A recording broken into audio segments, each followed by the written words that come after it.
Alright, so the final one is that variation of this. So remember, I talk about the M, right? I stretch it, so it become a perfect ribbon sort of a shape. But what about I pressure it, right? I push it, I squeeze it inside. That is imperfect, okay? Imperfect. Perfect. Sorry, M shape. Forgive my English. Imperfect M shape. So basically, it's the M where I push it inside.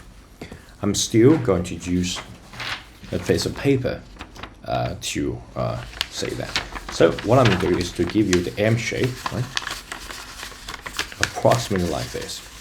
Okay, this is the M shape. So instead of stretch it, okay, so we stretch it, I can see this like shadowy part here and here, shadowy part, right? But if I stretch it, it's something like this. But if I push it, right? I push it, like just squeeze it, it will be something like this. And I'm going to see that from this point of view. Okay? So it's like squished sort of an M shape. Okay? So that's the imperfect M shape. That's the expression that I coined. Okay? So if you look at that directly, you can see this, right? You can see this shadowy part here. But you can't see the shadow part here. So if you can't see this, you can't see this. Okay? If you can see this, you can't see this. But it's like reversed. Okay? Just a mirrored version. Right? You can see this, you can't see this. You can see this, you can see this. Okay? So basically it's like one side thing. Right?